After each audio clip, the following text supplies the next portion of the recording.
Welcome, everybody, to the X Factor podcast today on this Wednesday morning, afternoon for anyone around here.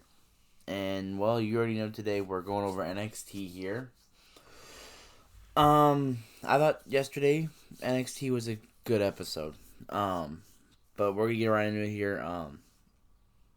First, follow my socials. My social media pages, Twitter, X Factor MG5654, X and the MG are capitalized. And then follow the TikTok, X Factor Sports 420.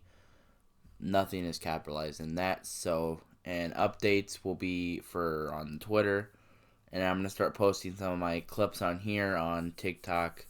So, if you want to go back and see some of that stuff, that's where that will be set up. So we're going to go right into it here with NXT. I thought it was a good episode. I thought they got ahead of a lot of storylines that they needed to get through here. We're 2 weeks away from Battleground, so I feel now more comfortably about what they're doing now. I feel like last night they really pushed on a lot of storylines that they needed to get pushed over with. Starting off with Cora Jade, Fallon Henley. I really wanted to see Fallon Henley versus Kiana James in the tournament instead of them two in the first round. But I didn't really enjoy it as much as I thought I should have. I don't know why. I don't know if it was Fallon Henley, Cora Jade, or whatever. I love Cora Jade. It's just Fallon Henley. I think she needs some little more work in the ring and a little bit on promos and all that. So Cora Jade, she won. Ends up going to the finals or the semifinals of the tournament, where she'll be facing Lila Valkyria, and that's a person that she's been dealing with as of late. So like I said, it's another great storyline spot going into their little rivalry that they have. So I do think Cora Jade will beat Valkyria, and then I feel Cora Jade will either face Roxanne or Tiffany Stratton. So I feel more comfortably with Roxanne because of their past, and then Tiffany Stratton, since she's still a heel, it's not really the best moment to do that.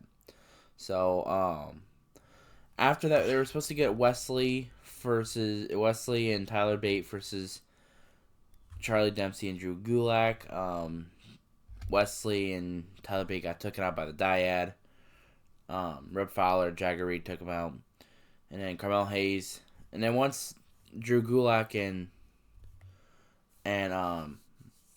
Charlie Dempsey found out when they were that their match was canceled.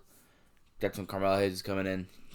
Carmelo Hayes was already getting ready for Braun Breaker, and then that set up a match for later on the night with Drew Gulak and Charlie Dempsey because they came out. And I'm telling you, don't ever disrespect Charlie Dempsey. That man's God. That man is on God gang. So, there was a little bad. One thing I noticed though is with Ilya Dragunov and Dijak, and I love Dijak, by the way. They had like a little bit of a backstage little segment. Ilya Dragunov confronted Dijak in what Dijak calls the Hard Justice Fortress, and they pretty much show he wasn't afraid, and Dijak pretty much tortured him through all night, pretty much, and Ilya would not back down at all. So I feel like Battleground will get our final finish for that, which I'm really comfortable with because I love that rivalry right there. I love Dijak's character, Ilya. I feel like he should be the one to take down Gunther. So, probably match of the night, the Creed Brothers versus the Dyad. I thought was a really, really good match. I feel like it was long enough that they can get everyone in spots. Even Ava and Ivy Nile. I feel like, they got them two in. They got Dyad in. They got Rip Fowler, Jaggerita, and they got Brutus and Julius Creed. I thought it was a really good matchup. As of what's next, Creeds are challenging Gallus for a tag title match at Battleground. I feel like that's when Gallus loses their tag titles right there. and I feel like the Creeds are gonna go on and get their stuff. Probably one of my best segments, probably one of my favorite segments of the night. Nathan Frazier or Dragon Lee and Noam Dar in a Supernova Sessions, and I'm loving Noam Dar right now. I love the Heritage Cup. I love everything that they do with it. Him and Dragon Lee, they're officially gonna have their match at Battleground, which I am hyped for because I have never seen one of those Heritage Cup championship matches, so it's gonna be fun to see, and especially with how much Dragon Lee has gotten over since he came to NXT. Like, he is really, in my opinion, one of the most fast rising stars in NXT history. He's probably gonna be. I bet you he could be a contender for the NXT title right now, and it wouldn't be a problem if he beat Carmelo Hayes. So, and as of for Noam Dar, I think he's really great. I think he can build himself up with the Heritage Cup and everything. And Nathan Frazier, he got himself a little action yesterday with Noam Dar. I feel like we're gonna get Nathan Frazier and Noam Dar down in the future. So, like I said, a lot of things, storyline stuff, got built up throughout the day. So, and there's another thing with they showed over the weekend, Danny Palmer, new NXT Rising Star, got attacked by some masked person. They've been seeing it throughout the last couple months, taking out Nikita, taking out Soruka, taking out Wendy Chu, taking out Palmer now. They have a fetish for ACL tears, I can tell you that, though. And I've been thinking about who it could be. It could be Miko. I was thinking Miko Satomura, but I don't think that would ever be the case. You could say the same for Blair Davenport, Aaliyah. People said Alexa Bliss, even though I don't think that would happen. Like, if you're thinking about women wrestlers that have not been around, even on the main roster, that, could potentially leave and, go on their own and do their own thing. Blair Davenport, we haven't seen her since that women's title match at Worlds Collide. We haven't seen Miko Satomura in a while. I feel like we need to see more of her because she's one of the best women wrestlers around right now in NXT. And then Aaliyah, we haven't seen Aaliyah since September of last year. And Alexa Bliss, we haven't seen her in a while, but don't think that would really work. So, or I don't think it would really make sense for her to go back to NXT unless they want to redo something with her and all that. So, like I said, Blair Davenport and Aaliyah are my two main focuses for that. If not, I would like to see Miko Satomura, but I don't know. So, Carmelo Hayes, Trick Williams versus Drew Gulak and Charlie Dempsey in a tag title match. It was a pretty decent matchup. I still think Charlie Dempsey should be a singles guy. I think Drew Gulak and Charlie Dempsey should be singles guys, and I feel like they should be facing each other. And I've already said that Drew Gulak and Charlie Dempsey should be pay-per-view worthy matchup because that's really an underrated matchup in a lot of people's eyes. Because their character, well, Charlie Dempsey's is he's an old school kind of wrestler. And that already got me hyped up for everything. And Drew Gulak, you people already know that he's a really good wrestler at that too, and he hasn't shown his full self since whenever him and Daniel Bryan faced each other at Elimination Chamber a couple years ago. So, it's just want to see some of that mellow trick.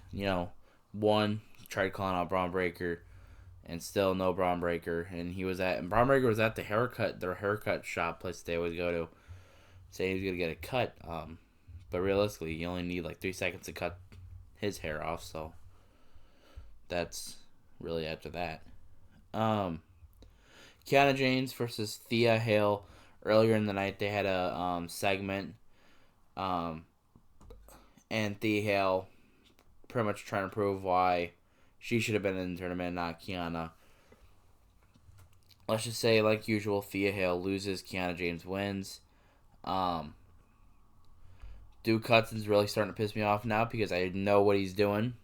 He's trying to take over Chase University. Where is Andre Chase at? He needs to come back, get his Lord and Savior. Um, unless they're trying to bring that one guy back, that blonde guy that used to be with him. But this could really be the end of Chase University. It could really be. I'm just pointing that right now. Um, Next week, Tank Ledger will face Hank Ledger in a match next week to help them bond. Um, I love Tank Ledger. I am really he's only been around for a couple weeks now, and I'm already loving him. I feel like he's gonna be a fan favorite around soon. So, and then Hank, Hank's already somewhat a fan favorite. I like Hank too. But it's gonna be fun seeing Hank Ledger in a match next week. Continue their bond. Another matchup they're adding on the Battleground: Joe Gacy, Tyler Bate, and Wesley for the North American title. And another banger matchup. And I feel like Wesley is one of the best champions on right now. Him and Orange Cassidy. And I've already said this multiple times. Orange Cassidy and Wesley are the two best champions going on right now. And I get, I'm only saying it because of how much times they defended the title. That's all they do is defend that title. Every week or every other week they're coming out and defending that title. Orange Cassidy has had a hand injury for the last month and a half now, and yet he's still coming out defending that international championship everywhere. And then you got Wesley over here on NXT, and he's defending that title every other week. Fatal 5-ways, Fatal 4-ways, Triple Threat coming up. I feel, and that's the thing. A year ago, Wesley needed something like that to help him get up over, and now that he's had the North American title, we're gonna see him. And after he's done holding that title, he could potentially go after Carmelo Hayes if he wanted to. And I feel like Wesley's title run should not end right now because he's doing such a great job. No one's getting bored of him. He's producing great matches every week. So I feel like it's not even a right time to have him lose it unless it's going to be to Tyler Bate. Joe Gacy, I feel like, should wait a little bit because I feel like Joe Gacy's getting better. I feel like Schism is getting better. Only problem is Jagger Reed and Rip Fowler, they're leaving as soon as their contracts are up. So, and I already know Ava Rain and Joe Gacy, they're already setting themselves up for just them two. Because that's all it's going to be, is just going to be them two. Which I'm fine with. It's nothing really to worry about. I feel like Joe Gacy, every week he's getting better. If people say I've seen some people say that they're one of the worst factions. I don't know why they're so. If someone can explain to me why they're that bad, please explain to me. Last year, Joe Gacy was competing Braun Breaker for that NXT title. This year, he's going after the North American title. He's been having really great rivalries in the last year, especially the ones with Andre Chase. I feel like that one was really underappreciated. So, and Tyler Bate, I feel a Tyler Bate heel turn coming soon, which is something I'm not ready for. So, like I said, it's just this whole thing is going to be great. Roxanne Perez in the main event, Roxanne Perez versus JC Jane. In a women's title tournament. Roxanne Perez, like I said, did win, and I thought it was a really great matchup. I thought JC Jane did her best. I feel like Roxanne did her best like usual. I feel like JC Jane's getting better. I feel like JC Jane has improved a lot since leaving Gigi Dawn and Mandy. And Gigi, I feel she's pretty much the same spot she always has been. I'm just hoping she gets her little pump in her step later on. JC, she's already becoming one of the best right now. So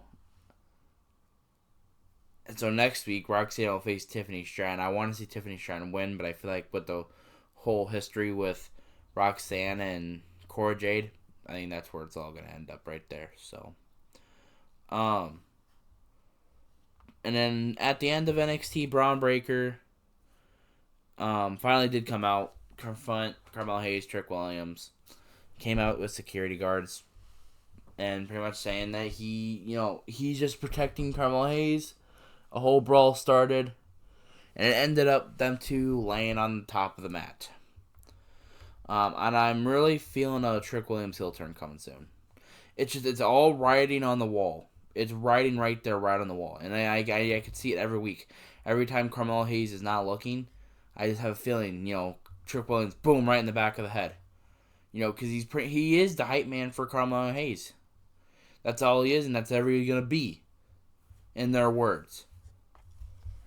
So, Trick Williams, I feel like could heel turn him. If it's not in these upcoming weeks, it's gonna be right after Battleground. So that's really what I see happening there. And I'm just gonna say the ending of NXT kind of felt like a road, like whenever you're like if you people that have played Road to WrestleMania 2011, or any Road to the WrestleManias, one of those cutscenes where it ends the show off that like two people laying on the mat and the camera's just pointing at them two like that. That's what it felt like with Carmelo Hayes and Braun Breaker, really. So I thought that was a really cool scene. Overall, I thought NXT was great. I felt that they brought in. I feel like NXT is consistently good every week. I don't feel like they've had a bad show in a while. I feel like I feel more of it because every match actually means something. And like Raw, you can have like Rhea Ripley versus like Dana Brooke, and it's just Rhea Ripley taking out someone that doesn't really mean anything. Or unless like it's just adding to a storyline with her, like example her and Natalia. But in NXT, you have to win those matches because every match that you win, it gets you closer to a shot to an NXT title, North American title. It can get you a closer shot to get to the main roster. So, and there's some cases where you can lose and come out the winner, like JD McDonough and Dragon Lee a couple weeks ago. I feel like that's match of the year right there. It's contention for it. Dragon Lee might have lost, but he came out a winner with how good he fucking performed. So, and JD, I already feel like JD, he's a natural talent. Like he is gonna be a champion, and if he doesn't get anything higher than a world title at some point, they're dropping something because he is amazing. The vignettes they posted on him on Monday, amazing. Everything about him, amazing. And I feel like we're coming into a transition here. We're coming into a new, what people would call evolution of wrestling right now. Vince retires, last year. Triple H takes over. And since Triple H has taken over, you can feel a lot of the old stuff coming out and a lot of the new stuff coming in. Examples, like with the NXT stuff, you don't see many veterans much. Like Dolph Ziggler ain't getting, much opportunities. Miz, he's taking some hits from other people. Example, Cody Rhodes is getting more over. Seth is getting more over. Triple H is putting over like people like Dom, Finn, Damian, Rhea, all them kind of. It's like they're going into a new mold here where like those guys a couple years ago would just feel like people that are just sitting there waiting for their opportunity. Now Triple H he's taken those people and grasped them and just like never let go of them. He gave them hope and turned the world like that. Like he just turned everything. And now we're in a little new full here. Because now we're in a point right now where people like Roman, Seth, Cody at some point, AJ, Bobby, Ray, Edge, all them guys are gonna be leaving. They're all getting older in age. And I know Cody Rhodes is only 36, 37. Roman's only 37 or 38. But Roman Reigns, he has shots at Hollywood. And Seth, he's doing the that Avengers movie, I believe, Captain America movie, and there's hesitation about him with the world title. Cody Rhodes, he's 37. I feel like he is gonna retire at more of a younger, like he's probably gonna. I feel like he could retire in like his early 40s, just to be there for his kid and his wife and all that. So, and if I feel like if he's producing a bad product, that's when he should think about leaving. That's why I feel like the same thing about Cena. He already said what you see at WrestleMania 39 is what you get from him. So that's what you saw. That's what you're getting. That's what you're gonna have to deal with. Um, but like I said, we're into a new mold here where all the younger people are getting more over, and Triple H is putting these new guys, younger, and like I said, it's like a new generation. It's like when WWE introduced Becky, Flair, Sasha, and I can't remember the other one. And yeah, Sasha, I believe. Yeah, when they brought them into the fold, I feel like now Triple H, all those people from NXT, they're bringing them in like them, and it's just a whole new generation coming right into our eyes. It's like we're getting the golden fork with the golden steak, and they're just feeding it right to us. So